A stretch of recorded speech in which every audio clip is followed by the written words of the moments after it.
Hello दोस्तों, स्वागत है आपका अपने 12 वाले सभी चैनल पर। आज के इसमें जो क्वेश्चन है बिल्कुल स्पेशल क्वेश्चन है और ये हमारे जो प्यारे सब्सक्राइबर है उन्होंने डिमांड की है कि सर ये क्वेश्चन है और उनका एग्जाम भी है शायद, तो उन्होंने कहा सर ये क्वेश्चन समझा दे, तो आज वो समझाने जा रहे हैं क्वेश्चन। तो ये क्वेश्चन है आपके जो क्लास 11th है उसकी फिजिक्स है। ठीक है, तो उसमें जो चैप्टर है एक प्रत्यास्था, तो उसी के कुछ खास गिने चुने हुए क्वेश्चन है जो उन्होंने पूछा है। तो आइए हम बताते हैं आपको सवाल कैसे होंगे। तो सवाल आपका लिखा है, जो उन्होंने डिमांड की है, स्पेशल क्वेश्चन है। लिखा है तांबे का एक तार है, दोनों सिरों पर दृढ़ आधारों में बंधा हुआ है। कह रहे हैं एक तांबे का तार है, वो कहीं दो आधार है, जैसे कि ये दो आधार ले लेंगे, इनके बीच में ये बंधा हुआ है ऐसे। ठीक, बंधा है।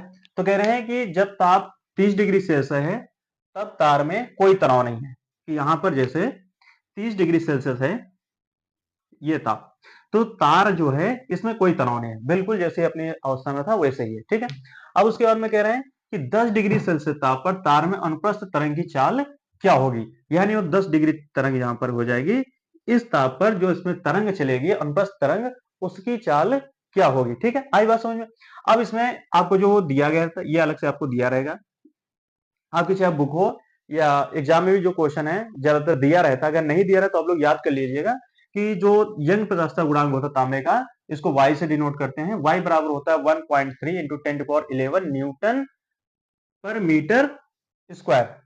ठीक है, तो जो यंग प्रत्यास्थ जो हमारा मात्रक होता है उसको न्यूटन पर मीटर स्क्वायर में दर्शाते हैं। ठीक है, उसके बाद में आपका है रैखिक प्रसार गुणांक, इसको अल्फा से दर्शाते हैं। अल्फा दिया गया आपको 1.7 इंटू 10⁻5 पर डिग्री सेल्सियस, यह 1.7 गुणा 10 की घात -5 पर डिग्री सेल्सियस। आई बात समझ में।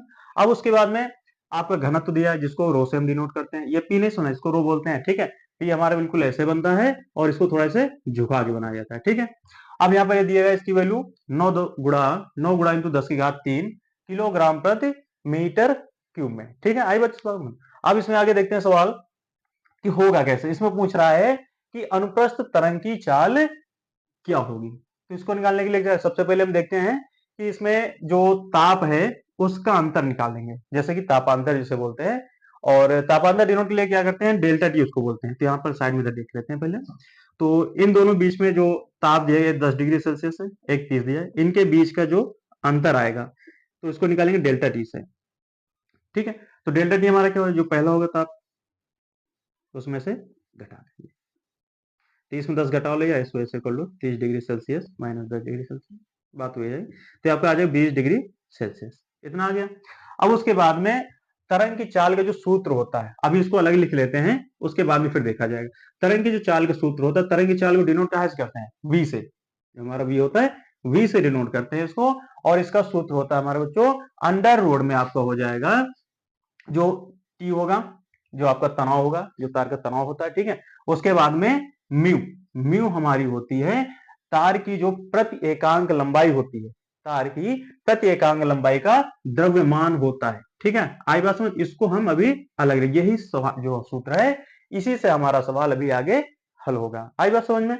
अब इसके बाद में हमको निकालना क्या होता है, सबसे पहले हम ये प्रतिबल होगा, तापीय प्रतिबल। हमारा प्रतिबल हमारा क्या होता है, इसको रो से डिनोट करते हैं। तापीय निकालना है, टी लगा दो, रोटी हो गया हमारा। आई बात समझ में। तो इसको निकालने के लिए इसका फार्मूला हो जाएगा y into alpha into delta T. अब इसमें क्या चीज है, y हमारा क्या है, यंग प्रत्यास्थ गुणांक। अल्फा क्या है, हमारा ये प्रसार गुणांक है, रैखिक प्रसार, कोई भी धातु उसका रैखिक प्रसार गुणांक होता है। उसके बाद में घनत्व हमारा, ये डेल्टा टी हमारा क्या हो जाएगा, ये तापांतर हो जाएगा। आई बात समझ में। अब यहाँ पर आगे हल कर लेते हैं, तो सभी के मान रख देंगे यहाँ पर। तो y की वैल्यू है 1.3 गुणा 10 की घात 11 गुणा अल्फा की वैल्यू हमारी कितनी दी गई है, 1.7 गुणा 10 की घात -5। उसके बाद में डेल्टा टी की वैल्यू हमारी कितनी आई थी, 20 आई थी, रख दिया हमने। अब इसको हल कर लेते हैं, हल करेंगे एक साथ कर लेंगे। तो 1.3 इंटू 1.7, आगे फिर देखते हैं यहाँ पे प्लस की घात 10 की 11, इधर माइनस है तो घट जाएगा, 10 की घात यहाँ पर आपका आ जाएगा 6 आ जाएगा, प्लस में आ जाएगा आपका, उसके बाद में गुणा 20 आ जाएगा। ठीक, आई बात है। कैलकुलेशन आप बहुत ही स्टेप बाय स्टेप करेंगे, कैलकुलेशन में गलती मत करिएगा। ठीक है, कैलकुलेशन में थोड़ा सा चूके तो सवाल आपका आंसर है वो बिल्कुल चेंज हो जाएगा। ठीक है बच्चों, अब यहाँ पर 13 और 17 को गुणा कर लेंगे तो 1391 आ जाएगा। या ऐसे करते हैं कि इसका पहले दशमलव हटा लेते हैं हम लोग, तो दशमलव इसका हटा लेंगे तो 1 13 में बटे 10 कर लो इसका, इधर 17 का बटे 10 कर लो, दशमलव हट गया। इधर हमारा 10 की घात 6 है, इधर 20 है। ठीक, अब इसको काट लेंगे, 10 से हमारा 20 कट गया 2 बार में। इतना हो गया। अब उसके बाद में यहाँ पर 2 से 5 10 नहीं काट देंगे, नहीं तो कैलकुलेशन करने में फिर दशमलव हो जाएगा, दिक्कत हो जाएगी। तो यहाँ पर अब 17 और 13 का गुणा कर लेंगे, तो 17 और 13 का गुणा कर लेंगे तो 17 51 कहेगा, हासिल बचा 27 17 5 22, 221 आ गया हमारा। ठीक है, आई बच्चों बात समझ में। इसके बाद में आ गया, तो इसके बाद में 2 से फिर इसमें गुणा कर लेंगे, गुणा 2 बचा 10 की घात 6। ठीक है, अब यहाँ पर देखो 10 बचा, तो ये 10 जो हमारा, इसको 10 की घात यहाँ पर माइनस का 1 कर लेंगे। ठीक, तो 2 से इसमें गुणा कर लो, 2 1 2, 2 दूनी 4, 2 दूनी 4, 442 आ गया। इधर हमारा क्या हो जाएगा, 10 की घात 6 में घट जाए, 10 की घात 5 आ जाएगा। इतना आ गया आपका। अब ये हमारा आ गया क्या, रो टी की वैल्यू आएगी। ठीक है बच्चों, ध्यान देना इसको, यहाँ पर रो टी की वैल्यू आएगी 442 गुणा 10 की घात 5। अब हमको आगे निकालना है म्यू की वैल्यू। ठीक, तो म्यू की वैल्यू देखो बच्चों बहुत छोटा है हमारे, यहाँ पर साइड में देख लेंगे थोड़ा।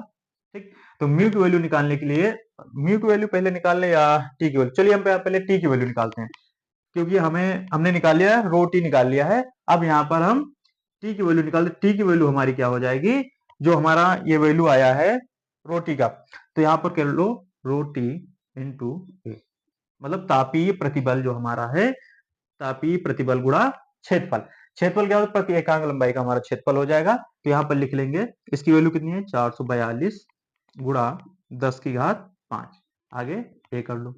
आई बात समझ, ये हमारी आ गई टी की वैल्यू। टी की वैल्यू हमको निकाल ली हमने। अब इसके बाद हमको निकालने हैं म्यू की वैल्यू। तो म्यू की वैल्यू निकालने का, म्यू का हमारा क्या होता है, ये प्रति एकांक लंबाई का द्रव्यमान होता है। तो म्यू निकालने के लिए क्या, म्यू का सूत्र होता है m अपान एल होता है, m अपान एल होता है। और जिसमें से अगर हम देखें तो m की वैल्यू जो होती है, या m बराबर जो हमारा होता है, ये होता है रो इंटू ए इंटू एल, सॉरी यहाँ पे इंटू आएगा, इंटू एल, और बटे में हमारा हो जाएगा ये एल। इतना है बात समझे। अब उसके बाद में यहाँ देखेंगे एल से एल हमारा कट गया, हो गया। अब आगे हमारा क्या बचा, P इंटू ए। ठीक, अब यहाँ पर देखते हैं, हम वैल्यू रख देंगे आगे, जो सॉरी यहाँ P नहीं आएगा, ये रो आएगा, रो बोलेंगे यहाँ पर, रो इंटू ए।